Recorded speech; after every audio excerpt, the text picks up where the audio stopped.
On the local, 93.5 3BO. Thanks, boys. We'll be back with you at the Botanical very, very soon. But this evening on Outside the Boundary, we're having a chat to one of the best wingmen in the HDFL. After a stint at South Bendigo, he's returned in 2009 to a club where he's also a best and fairest winner. And last week, he showed he's got the goods up forward with 5 goals against Lockington. During the week, he moulds the fragile minds of our future generations as a school teacher. He was recently married, and I'm also led to believe his bright future as a junior cricketer was brought to an abrupt end after he was called for throwing in his first ever match. He might want to confirm that for us later. His name is Eddy Dickens, and he joins us on After the Siren to go outside the boundary. How are you, Ed? Good, thanks, James. Now, we're going to get straight into these questions. No mucking around here. We'll start off with a nice easy one, though. As a kid growing up, who was your footballing idol? Have to be Robert Harvey, mate. Played so many games for the Saints and always saw him getting plenty of touches, so Robert Harvey for sure. Yeah, no, you're a die-hard Saints man there, mate, so no surprise. Most annoying player, Ed, you've ever come across in your time at White Hills?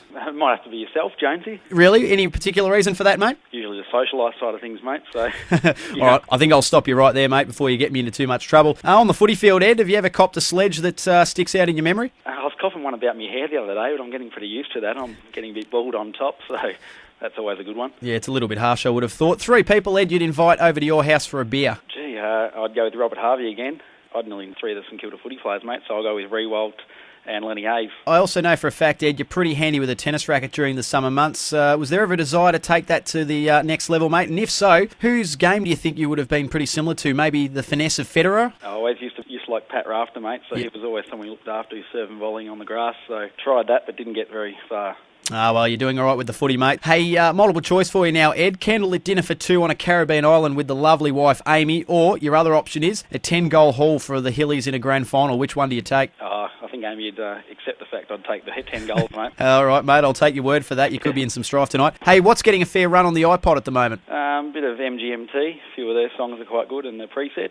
Now, I know you're a pretty laid-back country lad from Dookie, Ed, but I'm pretty sure you know how to treat a lady. Like I said, recently married to the lovely Amy. The most romantic thing you've ever done for her, by the way, Ed? Just had to be proposing, wouldn't it, I think? How did you do it? Just a lot of friends around, and it involved the family pet, the dog.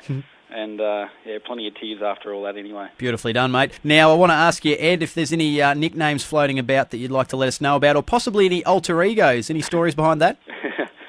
The old Eggy one comes out quite occasionally. Where did Eggy come from, mate? Tell us. I think you could probably let everyone know that, Jonesy. Well, I'd like to hear it from you, Ed. Look, a few too many beers and have an alter ego that likes to get the better of me, and he comes out and has a better time than I do. So, yeah, Eggy. Very popular man, Eggy, and he does love to have a good time. There's no doubt about that. Righto, Ed, we've gotten through the hard bit now. It's a bit of word association. So what I'm going to do, I'm going to mention someone or something. I don't want you to hesitate. Just the first thing that pops into your mind when I mention something. You ready to go? No worries. All right, mate. The town of Dookie. Home. BFL footy? Different. Bobby Sawyer. A legend. The Saints' chances in 2009. Not too bad. What about your golf game, Ed? Hopeless. The time you spent at uni, memories of that? Fun. David McConnell. Legend. Fraser Gehrig. Bigger legend. And the silliest thing, mate, and you've got to keep it clean because it's still pretty early, you've ever seen on a footy trip that you may have been involved in or you've seen someone else do? Silliest? Gee, trying to think back. There's too many. I actually can't remember many of them, mate, because...